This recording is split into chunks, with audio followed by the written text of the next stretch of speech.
Hello and welcome back to Along the Edge. Last time we started exploring our new home, this castle, and this time let's start off with looking at the photo albums.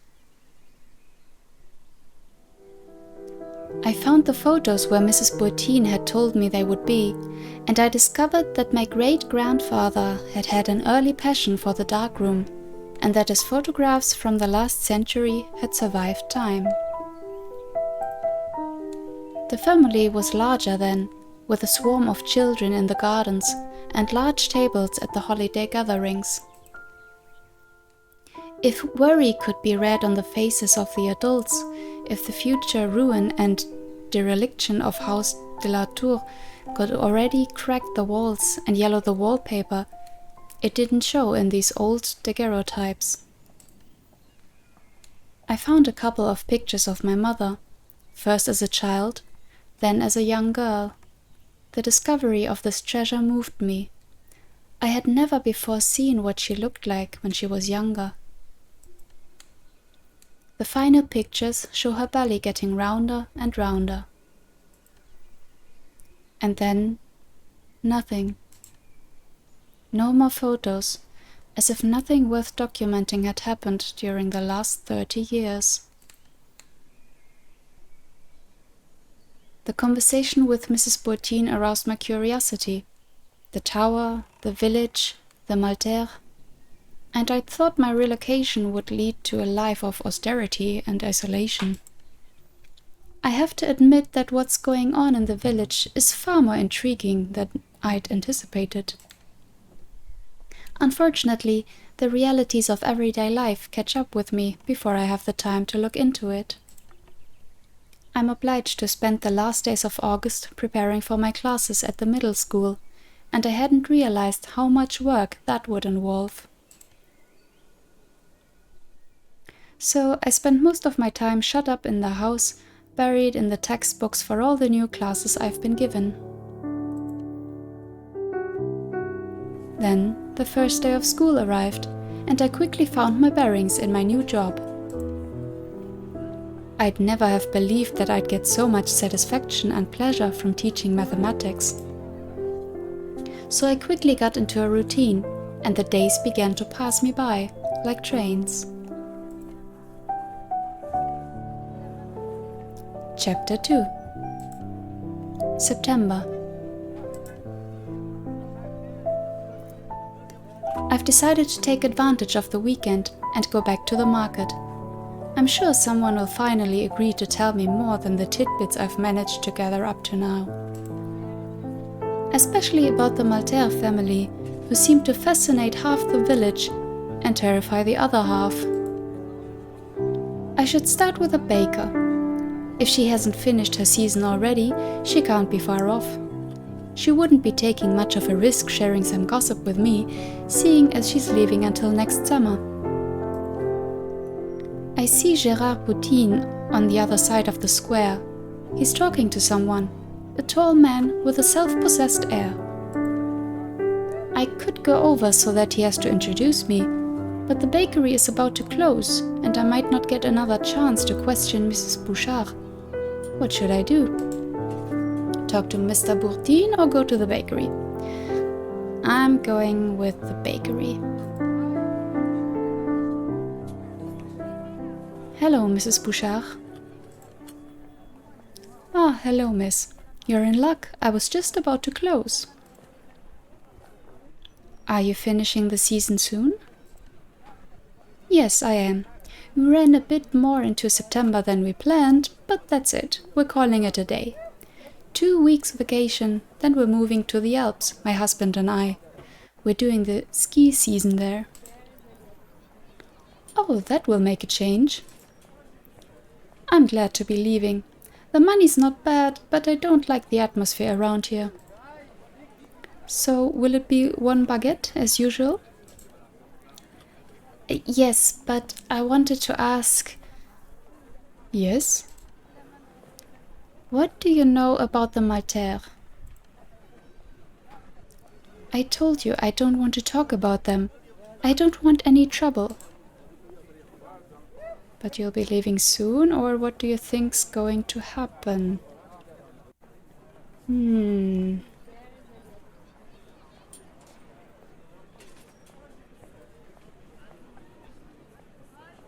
Interesting. We're going to enforce this. You'll be leaving soon. I really need to know. Nobody wants to tell me anything, and seeing as you're leaving soon... You seem like a nice young lady, so listen to me carefully. She takes me by the arm, puts her face close to mine, and whispers. The Maltaires, they're sorcerers. That's why they've got the whole village under their thumb. If you do something they don't like, bad things happen. How do you think I got this place? Bakers don't take 3-month vacations. Mr. Blanchard, the owner of this shop, 3 months in the hospital, physio, the lot. The poor man. He fell down the stairs. The other shopkeepers, they told me he'd had words with the mayor. With the mayor? Well, yes, Yves Maltaire. He's the mayor of the village. Didn't you know? No, I didn't.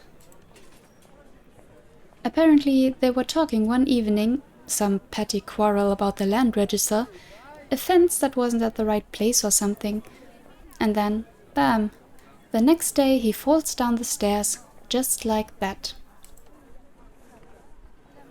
Do you really believe all that? Well, I usually am a bit of a doubting Thomas. I only believe what I see. But, you know, it's troubling. Joke about it, take it seriously. Okay, so this is where we're going to lean into the whole supernatural thing, or not, I guess? I'm going to take it seriously. Thank you for talking to me. I'll be discreet, don't worry. Well, now you know as much as I do. You be careful of them. I'd hate it if it was my fault that something happened to you. Don't worry about me. Goodbye, Mrs. Bouchard. I glance around for Mr. Bottine and his mystery companion, but they're already gone. Too bad. I go round the shops, trying to find out about the Maltaires as I buy fresh contents for my refrigerator. Unfortunately, now that I've been identified as the young heiress, their tongues are tied. The villagers have become surly, polite, yet distant. As I carry my groceries to the car, it begins to rain. And it doesn't stop for the whole weekend and the beginning of the next week. I'm at school, teaching geometry to my 6th grade class, when nature finally intervenes to give the sun back. But the respite is short-lived when a bit later I discover a summons to the principal's office in my locker. Even though I'm now on the other side of the fence and I no longer risk a detention, I admit it worries me a little, adding a sense of menace to this otherwise radiant September day. When I venture into the principal's office, I discover Mr. Chassenet, the principal, in a heated debate with someone who I guess is the irate mother of one of my pupils. The poor man is ashen, he cowers behind his desk, and he's so hunched up in his big leather chair, it's as if he's melting into the upholstery. Please, Mrs. Lefebvre, you must admit that your demands are most unusual, to say the least. We've had nothing but praise for Miss de la Tour's professionalism and her devotion to the teaching of mathematics. Ah, here she comes. Mr. Chassenet fixes me with an imploring gaze as if I was his only hope of salvation. Did you want to see me? Yes, please, take a seat. Let me introduce you to Mrs. Lefebvre, Jean-Baptiste's mother, you know, one of your 6th grade students. Speak to Mrs. Lefebvre or speak to the principal? I'm going to address her directly. Hello, Mrs. Lefebvre. It's nice to meet you. I'm Daphne de la Tour, Mrs. Dupuis' substitute. By the way, sorry if I'm butchering any of the French names. I've had French in school, but it's been a hot minute. I'm really very satisfied with your son's work. He's an excellent student. Are you kidding me? You must realize I'm not here to talk about my son's math skills.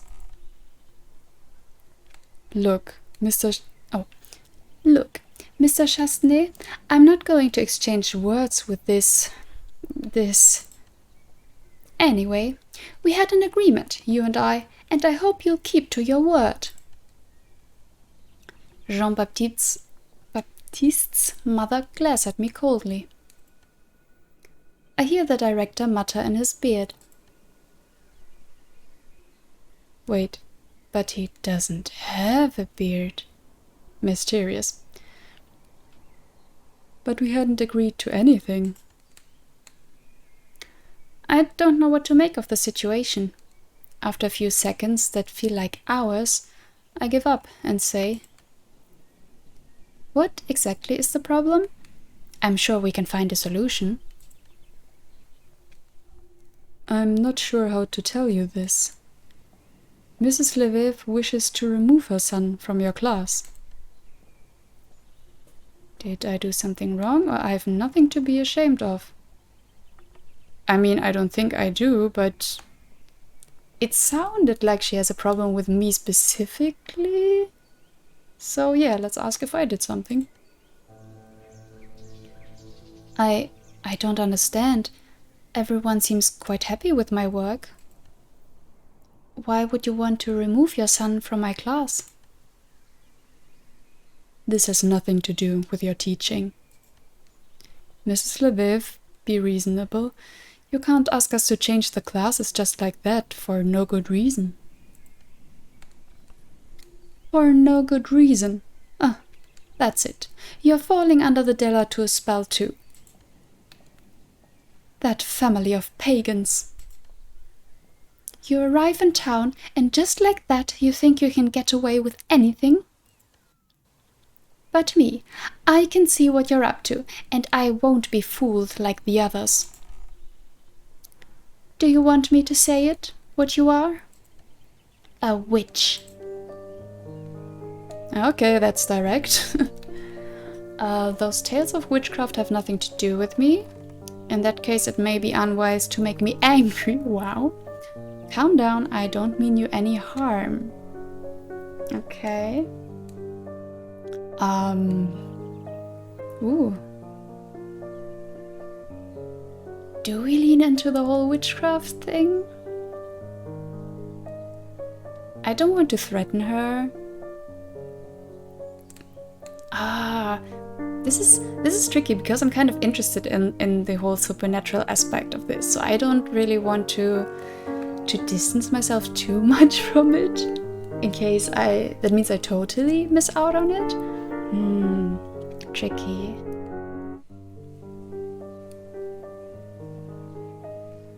I'm going to do with this one. Calm down. I don't mean you any harm. Please, madam, calm down. I assure you that I don't mean any harm to yourself or your son. It's not my fault if my family has a reputation in the area. I would happily continue to explain myself, but Mr. Chasseneux interrupts to cut short the discussion. You see, I was sure that if we discussed it rationally, we could come to a consensus. I trust you're reassured, Mrs. Lefebvre. Levesque, oh wow, I have been pronouncing it wrong the whole time, I guess. Sorry. And Miss de la Tour, I hope I can rely on you to take good care of our dear Jean-Baptiste's progress. Of course, sir. I'll pay special attention. What? Oh, you're in it together. There's no other explanation. You, de la Tour, you won't get away with this. You haven't heard the last of me. Without warning, she leaves the room, slamming the door behind her. There's an awkward silence, which is quickly broken by Jean Chastenay. That's the third time she's burst into my office for this nonsense. I believe I owe you one, Daphne. You've really got a nerve, or it's my job. I mean, I've never been a teacher, but from what I've heard from some people, parents can get intense. So, which is not an excuse for parents to behave that way. But let's keep our calm. Say it's my job. You're welcome, Mr. Chasnay. Soothing parents' irrational fears is also part of the job description. When I finally get out of school, it's almost dark and rain is pouring down again. As if today's events hadn't already annoyed me enough. Seriously, how could that woman smear my family name like that? I know that the de la Tour have a bit of a reputation in the area, but to call me a witch to my face? In my workplace? Even if I did have magical powers, how could you think I would harm a child? It's appalling. I've lit a cigarette and I'm sitting by the window brooding over these thoughts. When suddenly the headlights of a car illuminate the bend in the road. To my surprise, it turns at the gate and comes up the lane to the house. Who would visit me this late? I think I recognized the grubby grey van with a ladder on its roof and the hastily patched up right-wing mirror. How is this possible? What is he doing here? I run down the stairs. I open the front door. Frank? There he is, my ex-lover, at the door, drenched by the relentless rain. My heart sinks at the thought of seeing him, talking to him once again, just when I'd resigned myself to the fact that he was a remnant of the past. First happy, then not so much. Daphne, how long do you plan on making me wait in the rain? We need to talk. Okay, then. But, what are you doing here? Frank stands in the hallway watching me, worried. Are you alright? I mean, like, generally? I'm okay, not really. I'm glad to see you. I mean, with the way things are in the village, seeing a familiar face must feel kind of good. And it annoys me a bit that we don't know much about their past relationship, like why it went bad. But I'm gonna say I'm glad to see you. I feel better now you're here. I know you. You're trying to sweet-talk me and you're avoiding the question. You can tell me anything you know. Let's start over. How are you doing? Okay. I'm okay. It's a big change, but it's what I needed. I think I made the right move coming here. I'm glad to hear it, even if I'm not convinced. Anyway, this isn't a courtesy call. I received some mail you might not be happy about. Did you say mail? Yes, a letter from your mother. I know your relationship's difficult, so I figured it's probably important. And then I had to track you down, which wasn't exactly child's play. It would have been easier if you'd left me your new address. Since I'm between jobs, I thought I'd take a few days off. Frank smiled at me, looking amused. Then, pretending to check out the room, he adds, "Funny, I've been dreaming of a weekend in a bed and breakfast. Or should I say a castle and breakfast?" Stop making fun of me. You know, Lady of the Manor really isn't my style. No? I think it suits you perfectly. Do you mind if I call you Lady de la Tour from now on? Quit talking crap. What? Don't you like Lady de la Tour? What about Lady Daphne?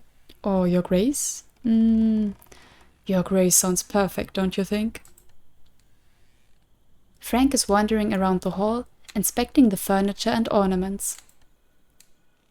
If there's one thing he's particularly good at, it's the way he can diffuse tense situations. Do you mind if we talk about it tomorrow? I've got to say, I'm shattered. As he speaks, he pulls a letter from his inside pocket and places it on the chest of drawers in the hall. Your mother's letter. I know it's not easy for you, but if you need to talk about it, I'm right here. Thank you. Well, if it's okay with you, I'm going to crash on your sofa for a few hours. I've got a big bed, you know. I'll prepare a guest room for you.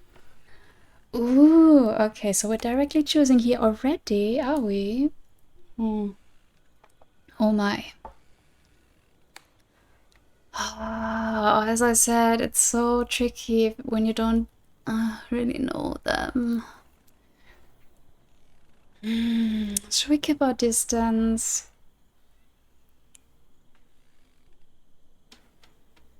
Oh, this is hard. This is hard when you don't know the character yet.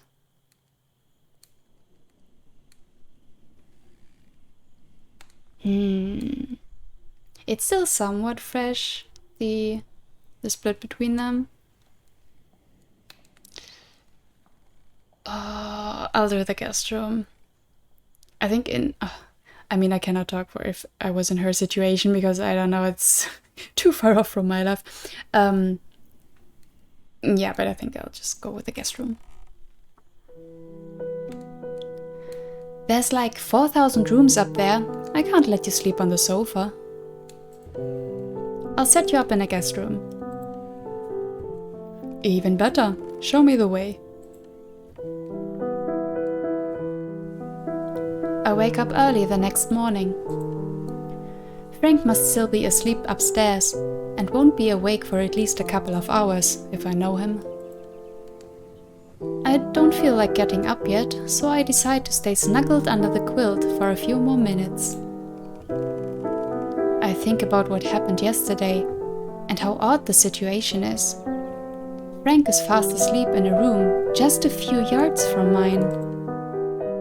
I can't believe he came all this way just to bring me a letter from Mom. Is he regretting our breakup? Is this letter just a pretext to see me again? I was ready to never see him again after everything we'd gone through. There it is, okay. We met almost 10 years ago. It was so unlikely, we had such completely different lifestyles. He was a carpenter and I was a freshman at the university. Science major. I just arrived in town. There was a party at an acquaintance's. I still don't know why I was invited. I don't know why I went either. I guess when you're 20 years old, you jump at any occasion to go out. I guess the idea of escaping my student digs was enough to convince me to put on a pretty dress and jump on a bus. Frank shouldn't have been there either. He was working on a particularly demanding project, but our hostess had insisted until he had given up and agreed to come. I guess that's what we call fate. The magic worked right away. Then it was the same old story. A few years later, we moved in together. It was stupid paying 2 rents when we were living with each other all the time. 2 years ago, we took things a step further. Frank's small carpentry business was doing well. My PhD was on track. The subject just came up by itself. Frank asked me if I wanted to have a baby. For him, it was so simple. He was so sure about it. He was so sure of everything, of the strength of our relationship, that he didn't want to wait any longer, that it was the right time. I had cold feet at first, objecting that I wanted to finish my PhD first, that we would have to think about it, but he managed to convince me. It wasn't that hard. I loved him more than anything, and I knew that sooner or later I would want to start a family with him. Why wait? We were happy. And then, late in the pregnancy, a few weeks before the due date, I lost the child. They made me keep the lifeless thing in my belly for days, until the doctors decided to induce labor. They didn't understand what had gone wrong. Frank stayed with me at every step. He held my hand as I expelled death from my womb. The doctor refused to let me see the baby, objecting that I was too fragile to handle it. But I saw Frank's eyes when they pulled the motionless and silent corpse out of me. I clung to him as much as I could, but there was a chasm in my chest. I didn't want to admit it to myself, but I knew something was irrevocably broken. Frank decided to incinerate the body and scatter the ashes. Burying the body meant naming it, making it, in a way, exist, and that was much more than we could bear. In any case, I was incapable of making any decisions. When the first shockwave and the tsunami it created in our lives finally receded, I realized our relationship was doomed.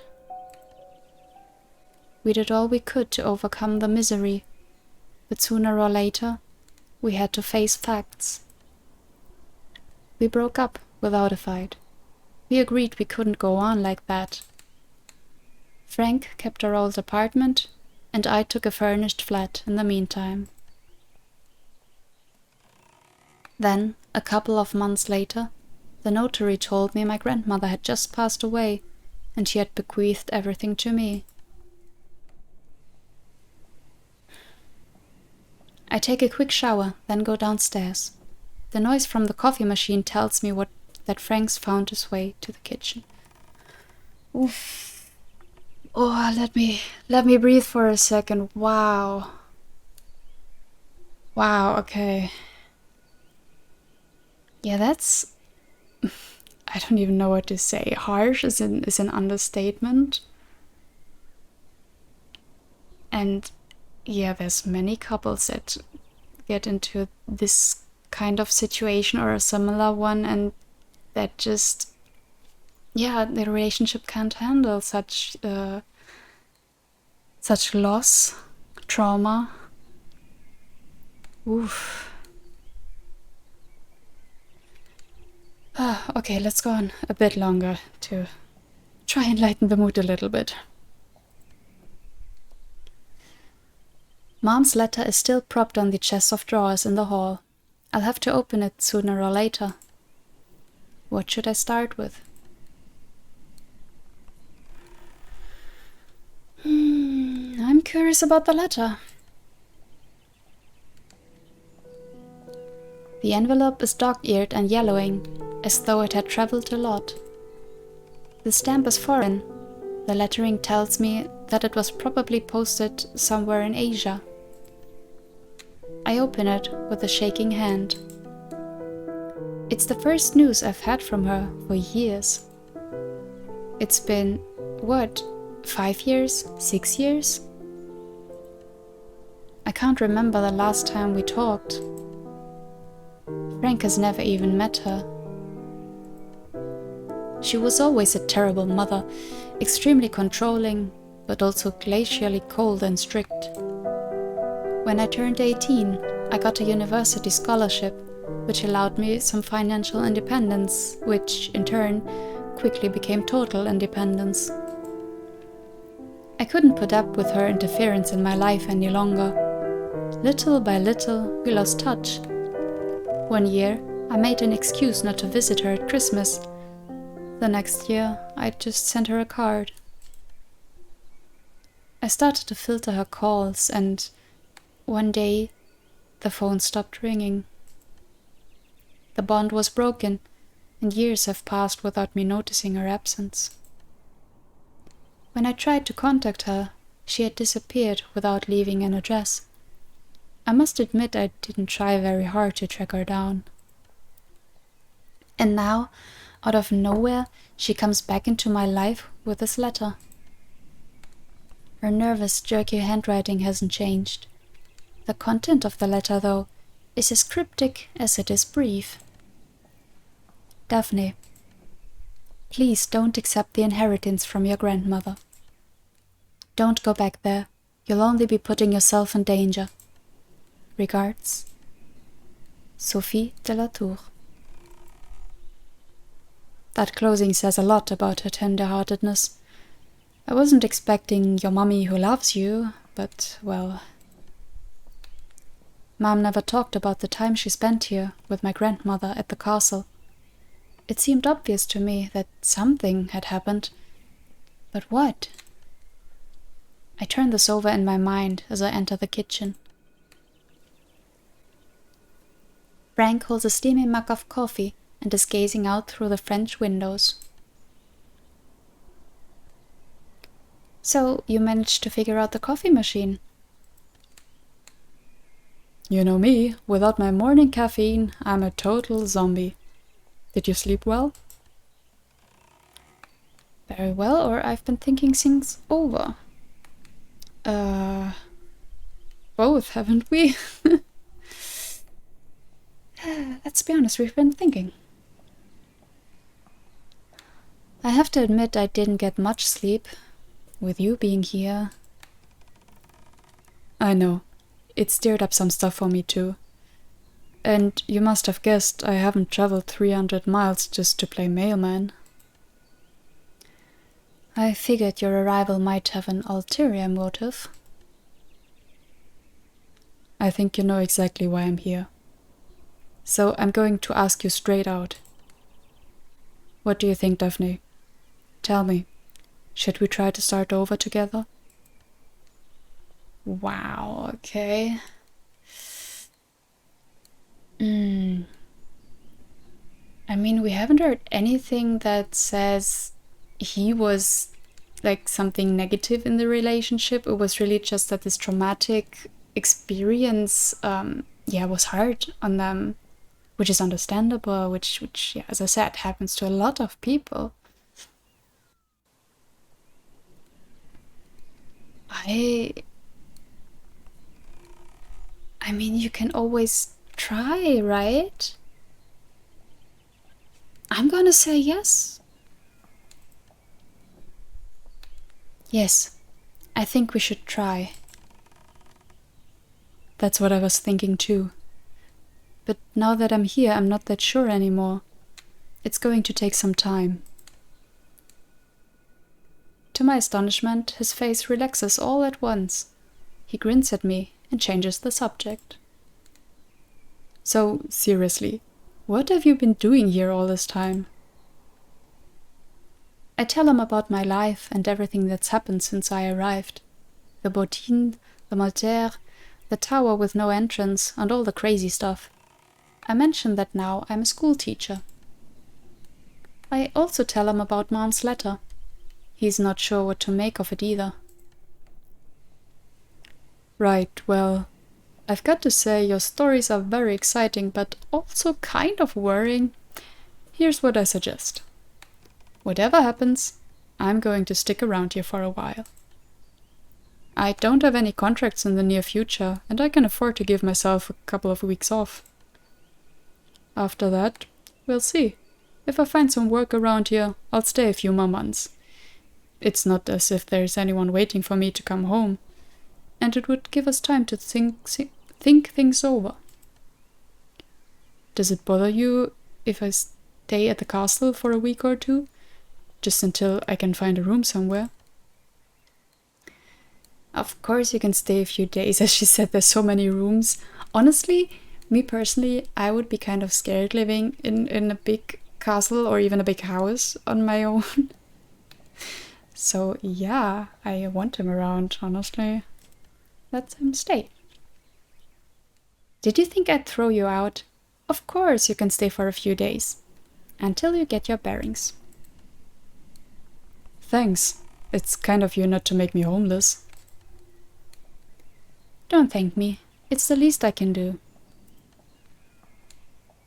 So, how do we do this? I don't want to get under your feet. There's no reason we'd be in each other's way.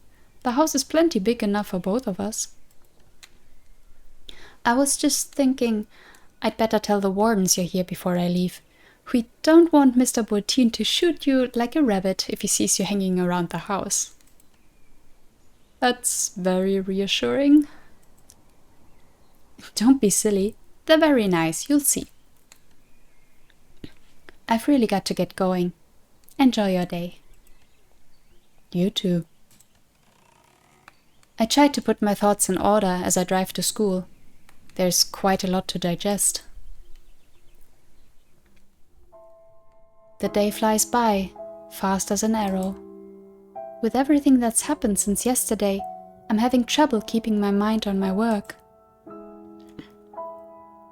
When I get back to the castle, there's light and movement. Even if it's only temporary, I'm glad not to be alone for a while. It makes a nice change from my last few weeks of solitude. A fire crackles in the hearth, and delicious smells drift out of the kitchen. It's almost too perfect, and I have a hard time not taking advantage of Frank's kindness. He seems determined to see to my every need. Still, he manages to keep out of my way. We eat our meals together, but otherwise, we get on with our own business in different parts of the house. As promised, about 10 days later, he tells me he's found a small furnished flat in the village and he's moving in the next day.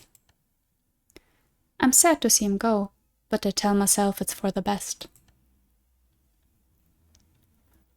Days, then weeks go by, and I slip back into my routine of the school, the village, and the house. I'm walking in the forest. The leaves have begun to redden, and the trees are clad in the bold colors of fall.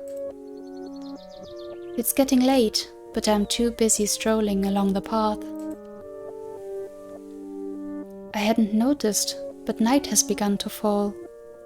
I can see the castle at the end of the trail, but as I get closer, it seems to move away. I feel a presence behind me. Something deeply evil, ominous, almost sickening. I begin to run. The house has disappeared completely, and I find myself in some kind of meadow. There's something in the middle, something that softly reflects the moonlight. As I get closer, I discover it's an oval pool filled with silvery liquid. The image reflected on the surface is me, but not me at the same time. The sensation of dissonance gets stronger as I draw nearer.